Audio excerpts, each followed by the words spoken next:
Hello friends, स्वागत है आप सभी का। तो आज की दोस्तों हमारी रीजनिंग की क्लास नंबर 4 होने वाली है। 3 क्लास हम लोग कर चुके हैं जो आपको चैनल पर मिल जाएगा। तो सभी क्लास अपने आप में बहुत ही महत्वपूर्ण और आने वाले सभी एग्ज़ाम्स के लिए, चाहे रेलवे का एग्ज़ाम्स हो, एसएससी का कोई एग्ज़ाम हो या पुलिस का कोई भी एग्ज़ाम्स आने वाला हो, सभी के लिए बहुत ही महत्वपूर्ण क्लास होगी। तो चलिए फर्स्ट क्वेश्चन से स्टार्ट करते हैं।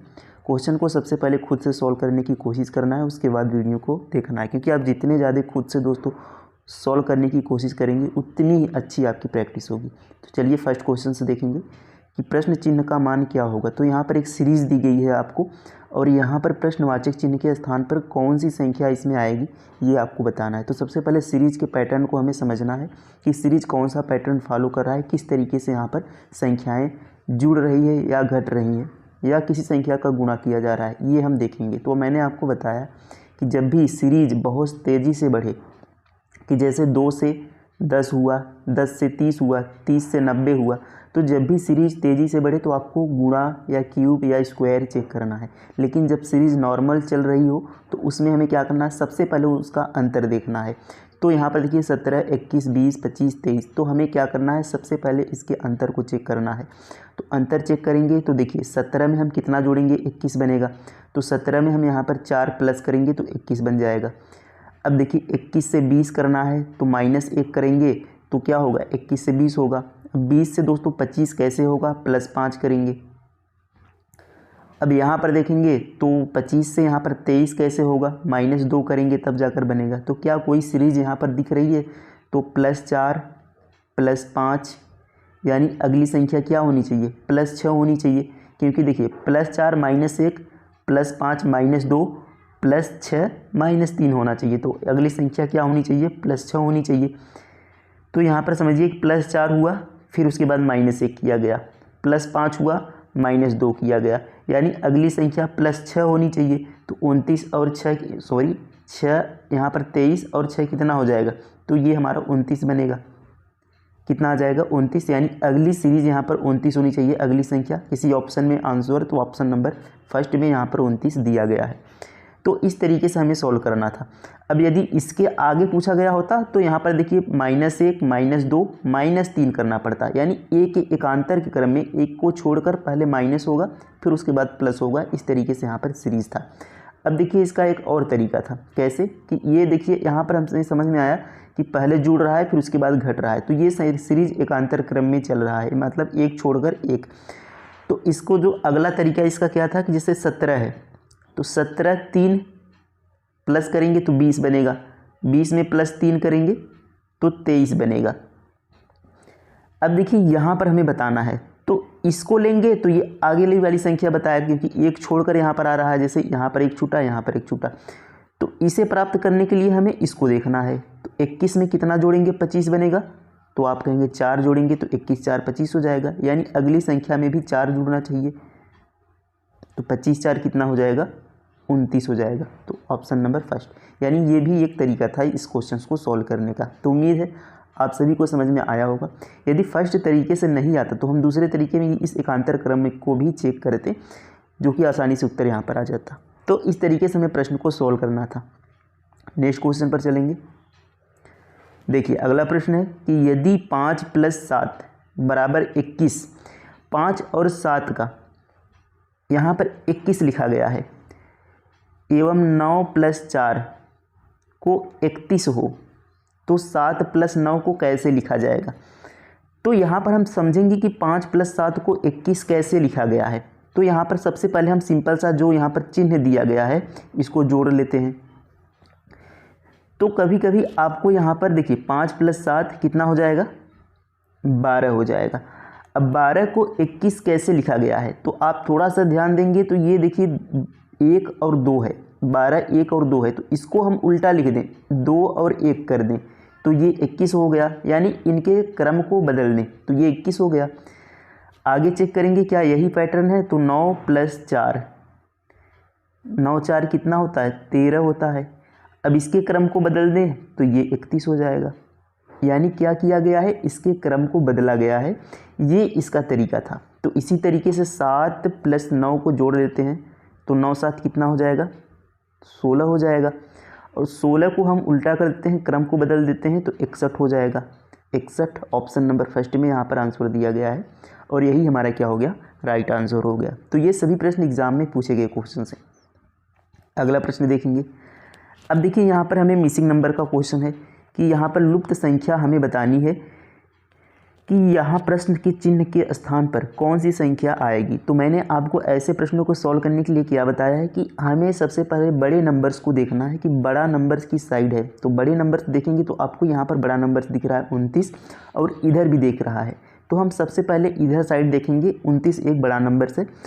तो जब भी बड़े नंबर्स को बनाने के लिए छोटे नंबरों को हमें इस तरीके से गुणा भाग जोड़ घटाने यानी आपको आंसर लाना है। तो आप इनको कुछ इस तरीके से करेंगे ताकि आपको आंसर मिले और वही तरीका हर पैटर्न में यहाँ पर फॉलो होना चाहिए। तो चलिए देखते हैं कि 29 लाने के लिए हम 2 और 3 को क्या कर सकते हैं। तो हम 3 और 2 को अगर जोड़ दें, 3 और 2 को जोड़ दें तो 3 2 5 हो जाएगा और 5 का स्क्वायर कर दें तो 25 हो जाएगा। 25 में प्लस 4 जोड़ दें तो 29 होगा। ये मैंने यहाँ पर केवल मुझे समझ में आ रहा है कि ऐसा करने पर 29 आ रहा है तो इसलिए मैंने किया है। मुझे नहीं पता कि आगे यहाँ पर क्या होगा, सही है या गलत है। तो मैंने इतना किया और ये हमारा 29 आ गया।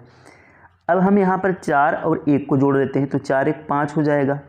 तो 5 का स्क्वायर पहले हमने किया था जोड़कर और इसी तरह इसको करेंगे तो 25 हो जाएगा। इसमें 4 जोड़ेंगे तो ये भी 29 आ रहा है, लेकिन यहाँ पर 5 लिखा गया है यानी ये तरीका तो हमारा बिल्कुल गलत है। यानी इस तरीके से तो हम नहीं कर सकते। तो ये आपको प्रैक्टिस करते समय आपको ये सब लिखना नहीं, आपको अपने मन में ही देखना है कि 3 और 2 को जोड़ेंगे 5 बनेगा, 5 का स्क्वायर करके 4 जोड़ने पर 29 आ रहा है। तो क्या इसको भी उसी तरीके से करने पर आ रहा है? तो ये आपको मन में करना है। अब देखिए यहाँ पर थोड़ा सा और ध्यान देंगे। तो यहाँ पर अगर हम 3 है तो 3 का हम क्यूब कर दें, क्योंकि 3 का क्यूब लगभग 27 होता है। तो 3 का क्यूब लगभग नहीं, 3 का क्यूब 27 ही होता है। तो 3 का क्यूब करेंगे तो यहाँ पर 27 बनेगा। अब अगर इस 3 के क्यूब में इस 2 को हम जोड़ दें तो 29 बन रहा है। तो हमें जो हमारा यहाँ पर होगा कि हमें 29 लाना है। अब कैसे कैसे हम ला सकते हैं और वो पैटर्न सब में फॉलो होना चाहिए। तो यहाँ पर 29 आ गया। अब यदि हम देखिए 1 का क्यूब करें तो एक जिस तरीके से हमने बीच वाले का क्यूब किया ऊपर वाले को जोड़ा है, तो उसी तरीके से 1 का क्यूब करेंगे 4 को जोड़ेंगे तो 1 का क्यूब करेंगे तो 1 ही आएगा, क्योंकि 1 का क्यूब करें या कुछ भी करें 1 के पावर कितना भी हो 1 ही आता है। और इसमें हम 4 को जोड़ दें तो 5 आ गया। यानी ये पैटर्न तो हमारा फॉलो हो रहा है कि बीच का क्यूब करना है ऊपर वाले को जोड़ना है 29 आ रहा है, 1 का क्यूब करना है ऊपर वाले को जोड़ना है 5 आ रहा है। तो उसी तरीके से 4 का क्यूब करना है, 4 का क्यूब कितना होता है? तो 4 का क्यूब होता है 4 चौक 16 चौके 64 होता है। तो 64 में प्लस 10 करेंगे। अगर 64 में हम 10 को जोड़ दें तो ये कितना हमारा हो जाएगा? तो 64 में 10 को जोड़ देंगे तो 74 बनेगा। 64 10 74 होता है। तो 74 यहाँ पर आंसर होगा। किसी ऑप्शन में ऑप्शन नंबर सेकंड में 74 दिया गया। तो ये हमारा यहाँ पर तरीका था। तो फर्स्ट टाइम आपको लगेगा कि इतना सब कैसे करेंगे, लेकिन आप धीरे धीरे प्रैक्टिस करेंगे तो आपको सारी चीज़ें यहाँ पर क्लियर होती जाएंगी। आप क्वेश्चंस को देखेंगे तो आपके दिमाग में खुद ही चलेगा कि इसका हमें क्या करना है। तो उम्मीद है आप सभी को समझ में आया होगा। अगला प्रश्न देखेंगे। अब देखिए ये क्वेश्चन हर एग्ज़ाम में ये भी पूछा जाता है, SSC खासकर एग्ज़ाम में पूछा जाता है कि निम्न शब्दों को शब्दकोश में आने वाले क्रम के अनुसार लिखिए। यानी शब्दकोश में जो हमारा अल्फ़ाबेट होता है ABCD, इस तरीके से जो क्रम में आते हैं, जैसे A एक स्थान पर आता है, B दूसरे पर आता है, C तीसरे पर आता है, तो उसी क्रम के हिसाब से इसको हमें लगाना है। कैसे लगाएंगे चलिए देखते हैं। तो सबसे पहले पहला लेटर उठाएंगे तो पहला लेटर देखेंगे तो सभी में यम यम यम यम, पहले लेटर सभी में यम है। तो पहले लेटर के हिसाब से तो हम ये नहीं बता सकते कि कौन पहले नंबर पर आएगा, कौन दूसरे नंबर पर आएगा, कौन तीसरे पर। पहले लेटर में क्योंकि सभी में यम है तो अब हम दूसरे पर चलेंगे। दूसरे में ओ, सभी में देखिए ओ है। तो हम यानी दूसरे लेटर के हिसाब से भी, दूसरे अक्षर के हिसाब से भी नहीं बता सकते कि कौन सा दूसरे नंबर पर आएगा, कौन सा पहले दूसरे तीसरे नंबर पर आएगा, ये भी हम नहीं बता सकते क्योंकि दूसरा लेटर भी सभी का समान है। तो अब हम तीसरे लेटर पर चलेंगे। देखिए यन यन यन, यम वी, यानी 3 में देखिए इधर 3 में क्या है, इधर 3 में एम है, यन है, और इस एक में एम दिया गया है और इसमें वी दिया गया है। तो यहाँ पर तीसरा लेटर है तो तीसरे लेटर को यहाँ पर हम इस तरीके से लिख लेते हैं एम वी। अब देखिए इनमें चेंज है, 3 में यन है, 1 में यम है, वी है। अब हमें ये बताना है कि इन तीनों में पहले कौन आता है, पहले यन आता है या पहले यम आता है या पहले वी आता है। तो आप जब ABCD पढ़ेंगे A to Z तो उसमें पहले क्या आएगा, उसमें पहले यम आएगा, यम के बाद यन आता है, यन के बाद लास्ट में वी आता है, क्योंकि M 13 नंबर पर होता है, N 14 पर होता है, V 22 पर होता है। तो पहले यम आता है, तो यम वाले को हम पहले लिखेंगे। तो यम वाला कौन सा है, चौथा नंबर। देखिए इसमें यम है यहाँ पर, तो चौथा नंबर वाला यानी 4 नंबर वाला हमारा पहले आ जाएगा। अब 4 नंबर वाला हमारा पहले आ गया, तो इसको हम क्या करते हैं, कट करते हैं, क्योंकि ये हमारा पहला यहाँ पर पहले नंबर पर आ गया, तो यहाँ पर हम 4 पहले नंबर पर लिख लिए। अब चलेंगे यम के बाद क्या आएगा, अब यम के बाद यन आता है, तो यन पर चलेंगे। लेकिन यन देखिए 3 लेटर यानी 3 में है, 3 शब्दों में यन दिया गया है, तो 3 शब्दों में यन दिया गया है, तो हम इस 3 के हिसाब से यहाँ पर नहीं बता सकते, क्योंकि तीनों में यन है। तो इस यन के हिसाब से अब हम नहीं बता सकते कि इन तीनों में पहले कौन आएगा। तो इन तीनों में अब अगले यहाँ पर अक्षर पर चलेंगे। तो यहाँ पर देखिए के लिखा गया है, यहाँ पर ई है और यहाँ पर यू है। तो के ई यू में कौन सा पहले आता है, के ई और यू में पहले कौन आता है, तो पहले ई ही आता है, क्योंकि ABCD ई ही पहले आ जाएगा, उसके बाद के यू आते हैं। तो ई वाला पहले आएगा, तो ई वाला किस में है, 2 वाले में है, तो 2 वाला यहाँ पर सेकेंड नंबर पर आ जाएगा।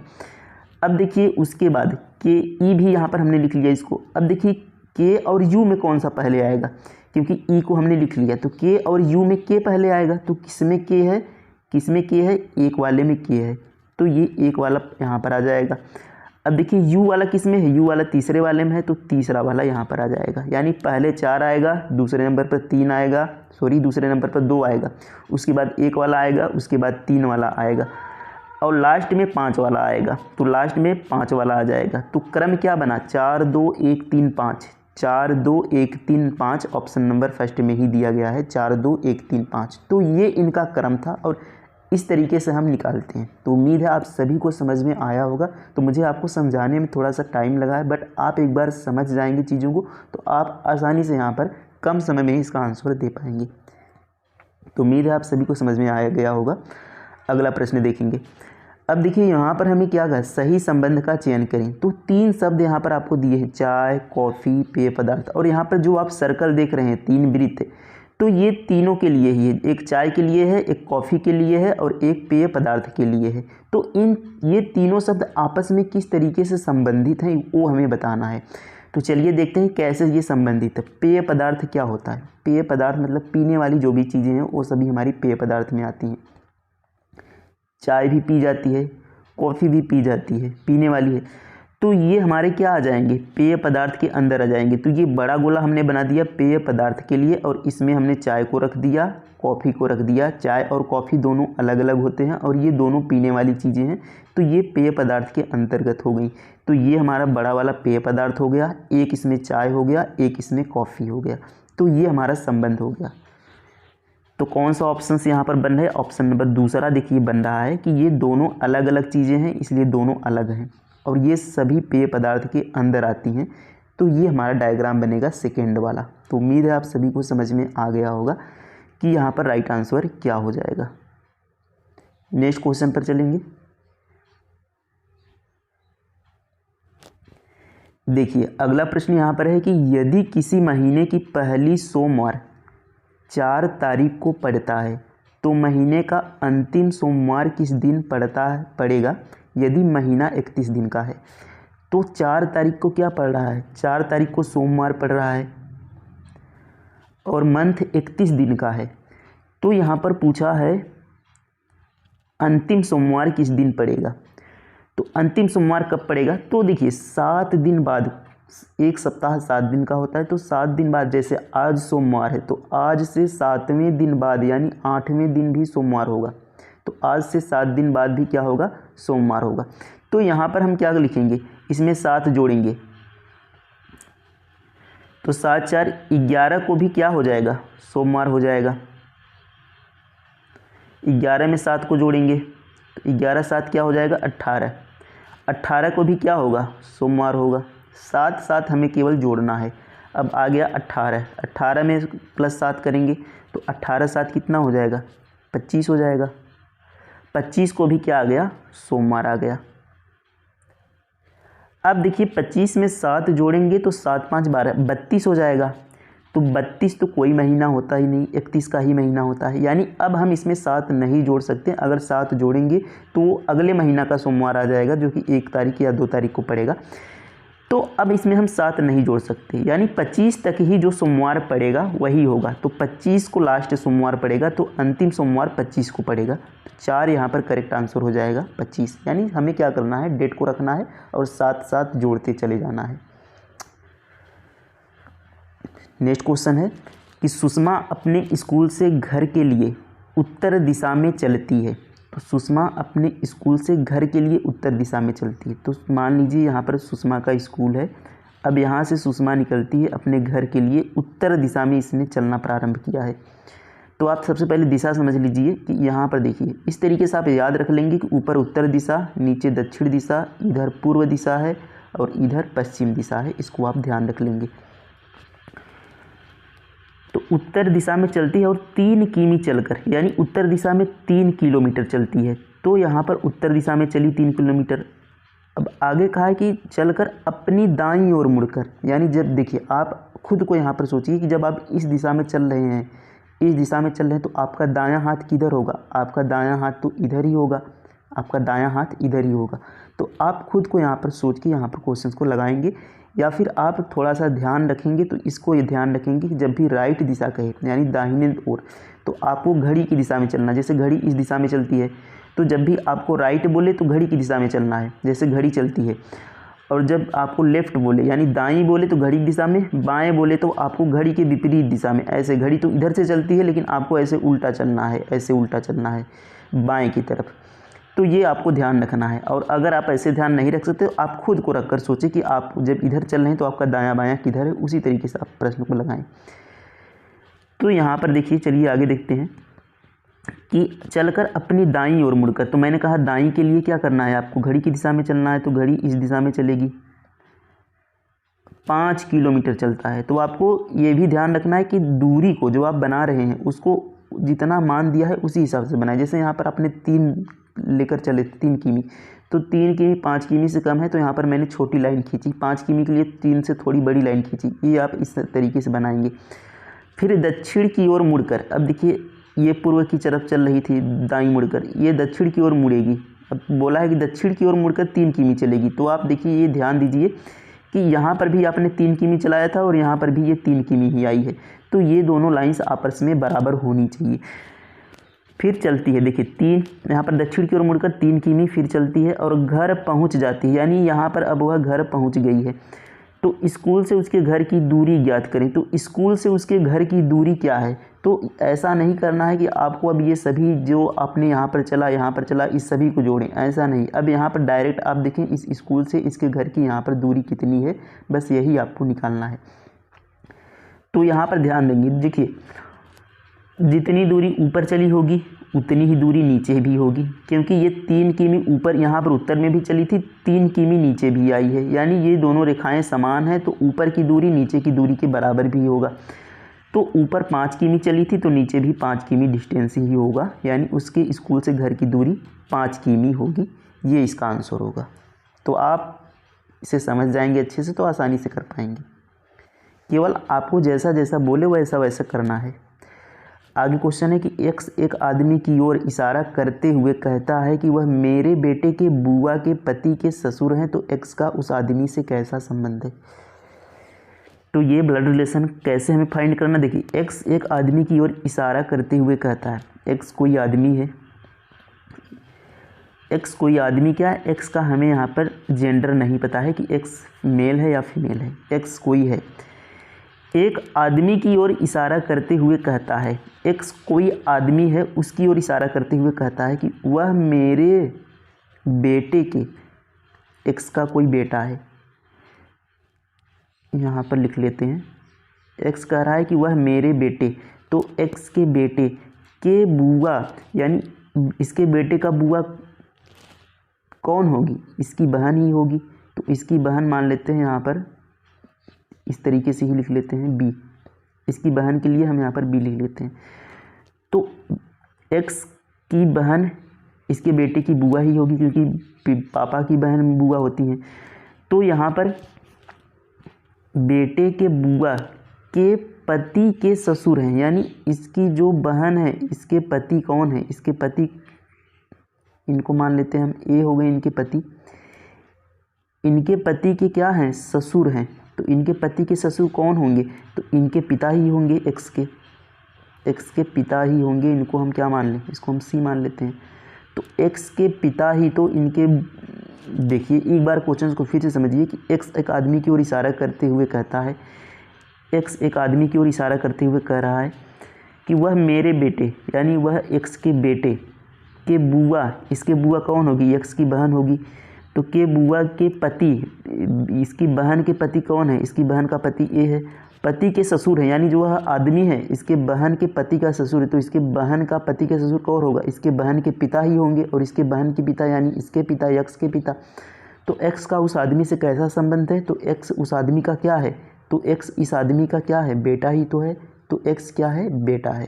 तो ऑप्शन नंबर फर्स्ट इसका राइट आंसर हो जाएगा। तो यदि आपको नहीं समझ में आया तो एक बार फिर से यहाँ पर देखें, आपको अच्छे तरीके से समझ में आ जाएगा।